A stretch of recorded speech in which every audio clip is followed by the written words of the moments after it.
Bueno, ya hablamos con Valentina Sontag. Ahora vamos a hablar de les niñes. Eli dice que vamos a hablar de ese tema y me encantó lo que eligió en base a la fecha que se aproxima. Bueno, Eli, ¿cómo estás? Contanos y empecemos a hablar, a reflexionar y a derribar mitos también, de todo un poco. Así es. Hola a todas, todos y todes. Bueno, el tema de hoy surge a raíz de 2 días, de que el domingo va a ser el día del niñe, de la niñez y la adolescencia, y ayer fue, si no me equivoco, el día de las juventudes. Entonces, me pareció muy importante hablar de este tema porque tiene que ver con las cuestiones de género, tiene que ver con los feminismos, porque la niñez y adolescencia, sumado a las mujeres y disidencias, así como otros grupos vulnerables, como también, por ejemplo, las personas mayores, son personas excluidas socialmente, históricamente discriminadas en un montón de cuestiones. Y bueno, ¿qué tiene que ver estos 2 días de las juventudes y de la niñez y adolescencia?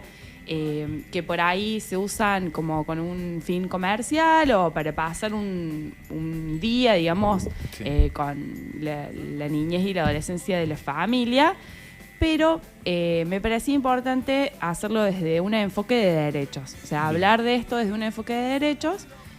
En primer lugar, ¿qué tiene que ver la niñez y la adolescencia con el feminismo? ¿Qué tiene que ver con el patriarcado? Porque acá siempre hablamos del patriarcado, del machismo, y tiene que ver, porque de la mano del patriarcado viene el adultocentrismo. ¿Qué es eso? ¿Qué es el adultocentrismo? El adultocentrismo es muchas cosas, digamos, 3 cosas podríamos distinguir. Es un paradigma desde donde se piensa a la niñez y la adolescencia, es una estructura de dominación y también es un discurso. ¿Sí? Así como lo es el patriarcado. Bien, ¿podés repetir los 3 paradigmas? Sí. El adultocentrismo es un paradigma, es una estructura de dominación y también es un discurso. Bien. Digamos, se vincula con el patriarcado, podríamos decir que está adentro del patriarcado. ¿Por qué? Porque el patriarcado tiene como sujeto universal o como sujeto hegemónico al hombre adulto. ¿Sí? El hombre adulto es el modelo ideal de persona.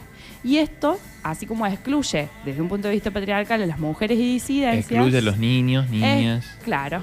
Excluye a los niños, niñas y adolescentes. ¿Sí? Como así se les llama en la legislación, digamos, que contempla la protección integral de la niñez y la adolescencia. O desde el mismo derecho a la niñez, que hay un montón de niños que no lo tienen porque tienen que salir a trabajar. Tal cual. Entonces, esto, digamos, ¿qué me interesaba hablar? ¿Qué tiene que ver, digamos, estos días que nos sirve para recordar, para regalar y para pasar tiempo con nuestros niñes o con las niñas y adolescentes? Tener en cuenta que hay todo un marco legal que los protege y también hay muchas prácticas de exclusión de la niñez y adolescencia. Por eso es tan importante tener en cuenta sus derechos también. Y este enfoque de derechos, hablar de un enfoque de derechos, tiene que ver con un enfoque feminista y tiene que ver con un enfoque de protección integral de la niñez y adolescencia también, como personas vulnerables. ¿Vos sabías? Bueno, se me ocurre esta pregunta, digamos, que por ahí, si vos, Mati, sabés, o si la audiencia sabe, que las personas, niñas y adolescentes tienen los mismos derechos que las personas adultas. ¿Sabías eso? Es como que lo sabía, pero muy, diríamos, muy de... Yo creo que lo sé más que todo por mi militancia política, no por la enseñanza cívica. Claro. O sea, ¿a vos alguna vez te enseñaron en la escuela o en tu familia, te dijeron que tenés los mismos derechos que las personas adultas? No, en la escuela jamás. A mí tampoco. No, jamás. Es más, eternamente, si me pongo a recordar mi niñez y mi adolescencia, siempre, y en la actualidad podría decir mi juventud, relacionándolo con gente a lo mejor que tiene más años de vida que yo, siempre me han hecho sentir que tener menos años de vida es tener menos derechos. Es ser menos valorada, es que mi opinión sea menos valorada, menos importante que la opinión de las personas adultas. ¿No te hace hecho sentir de esa manera? Sí. Sobre todo en ámbitos políticos de militancia partidaria, bueno, eso se siente de una forma. Anda a pegar afiche, pibe. Así, bueno. en ámbitos, digamos así, desde ese punto de vista organizativo, en ámbitos públicos también, educativo. En el ámbito laboral, a mí me ha pasado también. Creo que en todos los ámbitos está esta influencia que es patriarcal y adultocéntrica, que es que las personas adultas son identificadas como las personas que tienen valor, que tienen visibilidad, que tienen una forma de vida válida. Y toma de decisiones, opinión, ¿no? Porque es ahí donde, de alguna forma, te marcan que las decisiones las tomamos nosotros. Tal cual. Eso es como la clave, como que las personas adultas sean las que toman las decisiones sobre la niñez y adolescencia, porque saben lo que quieren, porque saben lo que hacen, y vos no. Vos que sos niña, niño o adolescente, no sabes lo que haces, no sabes lo que querés para tu vida. ¿Por qué? Porque tenés tantos años de vida. Automáticamente me hiciste acordar, el Indio Solari con los Redondos Ricota daba muy pocas notas televisivas. Allá por los años 90 hay un concierto en donde hay problemas, donde la juventud empieza a romper cosas. El Indio y los Redondos tienen que dar una conferencia de prensa y te imaginás, la juventud está perdida. Bueno, era una serie de preguntas que hacían los periodistas, como que la juventud era un desastre, la juventud está perdida, la juventud solamente se droga, toma cerveza. Y el Indio les dice: ¿por qué no escuchamos a esos jóvenes? Estas manifestaciones dicen un montón y no los estamos escuchando. Y ahí dije, amo a los Redondos Ricota, el Indio Solari. Fue maravilloso. En los años 90 yo era un joven. Imagínate. Y quedé como bueno, y más o menos lo que estábamos hablando, ¿no? Bueno, en este ejemplo que diste, mencionaste otro punto súper importante sobre el enfoque de derechos, que es escuchar. La escucha activa, escuchar a la niñez y adolescencia, es el punto de partida para darles autonomía. O sea, no darles, porque también lo estoy hablando, a lo mejor es una expresión adultocéntrica, decir darles, porque nosotros no le damos, sino fortalecer, claro. Ayudar, acompañar o fortalecer la autonomía. Porque la niñez y adolescencia tiene los mismos derechos que las personas adultas, pero por ser personas en un proceso de desarrollo tienen un plus de protección. O sea, tienen más derechos todavía que las personas adultas. Entonces, ¿cuál sería a lo mejor un derecho de un plus? Sería medidas o actitudes de las personas adultas para fortalecer su autonomía. Ser como facilitadores de un montón de situaciones, ¿no? Mejor. Así es. Entonces, por ahí estamos muy acostumbradas en estos ámbitos, digamos. Yo lo identificaba como en el ámbito educativo, que me parece súper representativo de estas prácticas, en las prácticas educativas, en las prácticas judiciales también, desde el punto de vista del derecho, que esta niñez y adolescencia es dejada de lado o es dejada en un segundo lugar como de sujeto dominado por las personas adultas, que son las que toman decisiones, las que le empiezan a elegir la edad de la persona para ver si garantizan o no garantizan sus derechos. Que eso también se equilibra mucho, digamos, se encuentra como correspondencia también con las mujeres y disidencias. De ver la condición de la persona, o sea, vos cuántos años tenés esto, bueno, no tenés esto. Yo digo que como yo soy adulto, vos no tenés este derecho. Claro. Y así pasa también a veces con las mujeres y disidencias. Porque tiene toda la misma lógica, no es que no tiene que ver una cosa con la otra, sino que el sujeto hegemónico del patriarcado, o el sujeto ideal del patriarcado, arraiga este conjunto de situaciones. Genera estas prácticas de exclusión de todas estas personas. Y otra cuestión que me parece importante visibilizar, ya que estamos, digamos, con las cuestiones de género, es qué pasa con la niñez y las cuestiones de género, ¿no? ¿Qué pasa con la niñez y la identidad de género, de identidad sexual?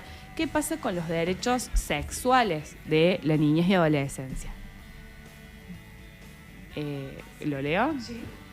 Acá una oyente dice, hola, no sabía que los niños tenían los mismos derechos que los grandes. Sí, se escuchó siempre los derechos de los niños. O sea, ¿son más derechos aparte por ser niños? Claro, así es. Son los mismos derechos humanos. O sea, todas las personas tenemos los mismos derechos por el solo hecho de ser personas. Persona, exactamente. Y luego, la niñez y adolescencia tiene un plus de protección por ser personas en grado de desarrollo. ¿Por qué? Porque históricamente han sido excluidos, es un grupo que se considera vulnerable en el derecho internacional porque han sido excluidas esta clase de personas, la niñez y la adolescencia, las mujeres y disidencias, las personas mayores, las personas migrantes, o sea, todos sí, los por grupos esta cultura vulnerables. Patriarcal de la que vos estás haciendo referencia. Y ¿no? un poco de todo, ¿no? Sí, o sí, sea, ahí un patriarcado que se vincula con el adultocentrismo, con el racismo, con el colonialismo, ¿sí? O sea, todo con el capitalismo, o sea, todo tiene que ver, tiene como la misma lógica que genera, digamos, pone siempre a un sujeto ideal, que es el que va a tener la posición dominante, y sujetos dominados sobre los que la persona ejerce estas prácticas de exclusión. Y aquellos dominados que se rebelan son los locos, las feminazis, todas esas cuestiones, ¿no? Tal cual como pasó ahora con este joven que no me acuerdo cómo es qué institución dirige, que salió en las noticias, que dijo les pibis o les pibis, algo así, y todos enseñándoles como yo, que soy la persona adulta, te tengo que enseñar a vos a hablar, te tengo que enseñar a vos a que sepas de qué estás hablando, qué estás haciendo con tu trabajo. Creo que también se ha visto mucho con las personas jóvenes que a lo mejor tienen más de 18 años de edad, pero con una diputada, ¿sí? Que ¿cómo va a ser diputada siendo una nena? Teniendo 19, sí. ¿No? Sí, las barbaridades que sufrió. Y la rompe la nena, sí. O sea, una cosa increíble. Le discute de para cualquiera. Tiene más oratoria que cualquier otro diputado que ande dando vueltas por ahí. Incluido el más desagradable de todos, que es Iglesias, que es el que la bardea permanentemente. Todo el tiempo la denigra de una forma espantosa. Y bueno, con respecto a las cuestiones de género, me pareció muy interesante destacar estas cuestiones. O sea, ¿qué pasa con los estereotipos de género? Que siempre lo hablamos con las masculinidades y las feminidades, los estereotipos que se traducen directamente, o sea, empiezan en la niñez, este fomento, la imposición, esta reproducción de estereotipos de género, que por eso invito a la gente que está escuchando el programa a que piensen qué le van a regalar a esas niñas y adolescentes estos días, este domingo. Claro. ¿Sí? A ver, si el desafío sería primero repensar y un poco mirar si pueden googlear qué derechos tienen, si no lo saben, porque realmente nos imaginamos a veces que los derechos de la niñez es una familia, que tengan comida y que vayan a la escuela. Y no es solo eso. Hay un montón de cuestiones que hacen a su autonomía, que hacen a su dignidad, a su integridad, a sus libertades, que es súper importante, que creo que es lo más vulnerado en la niñez y adolescencia. Y con respecto también a la educación, que la educación sexual integral me parece muy importante nombrarla, porque es el punto de partida también para empezar a deconstruir en el ámbito educativo y en las familias estas cuestiones que tienen que ver con todo, porque la educación sexual integral no es solamente, como mucha gente se imagina, o muchos sectores también se imaginan, que es enseñar a los jóvenes a tener sexo. No es, la sexualidad no es el acto sexual. En la escuela, ¿se enseñan estas cosas, Eli? ¿Sabemos de eso? ¿O podemos averiguarlo con alguna docente, a ver que nos cuente un poco también? ¿Cómo se está abordando esta temática? Si es que se está abordando. Habría que ver, por lo que tengo entendido, o sea, bueno, para la gente a lo mejor no sé si saben, que hay una ley de educación sexual integral, y esta educación sexual integral tiene que ser en todos los niveles, o sea, todos los niveles, la guardería, por hacerlo de una manera, en todos los niveles y transversal. O sea, no hacer un taller por año de educación. Pero hay una militancia para que no se implemente también esa. Hay una militancia para que no se implemente y hay, digamos están en las currículas, están sugerencias de qué tipo de talleres hacer. Y ahí la ley marca qué se tiene que enseñar en cada nivel. O sea, no es que en el jardín le van a enseñar Como dicen. Claro, o sea, contiene enseñar, por ejemplo, hablar de emociones en todos los géneros y en todas las identidades, no solamente, digamos, la emocionalidad de las mujeres, a reconocer vínculos violentos, a saber cómo manejar las intimidades, a cuidarse, a cuidar el cuerpo, a cuidar a las demás personas. Bueno, hay varios testimonios de que varias docentes trabajando estas cuestiones, las niñas le contaron una situación Sí. que después tuvieron que denunciarse porque eran situaciones de abuso, peligrosas, que a partir de estas cuestiones que hoy se hablan y se tienen que hablar en los ámbitos educativos también, Sí, aparecieron. porque en eso consiste también la ESI, que es enseñar a identificar estas prácticas abusivas de las personas adultas y también a las violencias en la pareja, que a veces empiezan en los noviazgos adolescentes generalmente. Entonces, la ESI tiene que ver con muchas cosas. Es importante que se empiece a garantizar, que a lo mejor sabemos que en las escuelas se suelen hacer talleres o que en ciertas materias se brindan, pero no en todas, no está siendo realmente transversal. Claro. Hay resistencia de las familias. De la iglesia. Y esta cuestión de las familias, o sea, los derechos no dependen de la familia. Los derechos son cuestiones de Estado. Digamos, hay compromisos de claro, universales. Estados. Claro, son compromisos con la comunidad internacional. No es solamente que yo decido qué le enseño, yo decido qué derechos tiene mi hijo. O qué el gobierno o qué la profesora le puede enseñar a mi hijo, ¿no? Claro, es una cuestión de derechos humanos. Sí. Entonces es importante tenerlo en cuenta a eso. Y vinculado con eso y con los abusos, también me pareció muy importante hablar, marcarlo a esto, como por lo menos mencionarlo, que es esta frase que es niñas no madres. Una niña que es madre es una niña abusada. Es importante tenerlo, pero muy en claro eso. Repetilo, a ver. Sí. Las niñas no deben ser madres y una niña madre es una niña abusada, víctima de abuso sexual. Entonces, hay protocolos de abortos no punibles que ante abusos sexuales están permitidos las prácticas las intervenciones de interrupción voluntaria del embarazo. Entonces, es muy importante que esto se tenga en cuenta. Es legal, ¿no? Bien. O sea, está bien que más allá claro. del aborto legal, sí. la lucha por la ley del aborto esto legal. Esto ya es legal y se puede... Claro, no está penalizado y tiene que estar garantizado, y hay protocolos digamos, a nivel nacional por ejemplo, en la provincia de Córdoba hay un protocolo que se aplica en todos lados. O sea, en Belleville se aplica el protocolo, que es el protocolo de abortos no punibles, que incluye los abusos sexuales. Bien. Entonces, las mujeres que hayan quedado embarazadas, víctimas de abusos sexuales. Y en esto es muy importante destacar, porque esa niña ha sido abusada, ha sido víctima de un abuso y es otro abuso más, un abuso de sus derechos y un abuso de sus libertades y un avasallamiento de su vida. Imponerle a una niña o presionarla para que tenga que pasar por un proceso de gestación y de parir, por más que Exacto. lo den adopción o no lo den adopción. Está buenísimo lo que tocaste y lo vamos a profundizar en la próxima, el jueves que viene.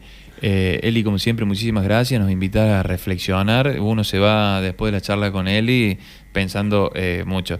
Y con la sugerencia de lo que dijiste para el domingo. De que para este domingo piensen qué van a regalar. Bien. Por favor, hagan regalos con perspectiva de género, hagan regalos inclusivos y regalen un poco más de su tiempo y de derechos. Piensen qué está pasando, si realmente están escuchando, están garantizando las libertades y las autonomías de esas niñas, niños o adolescentes de sus familias. Así es, buenísimo.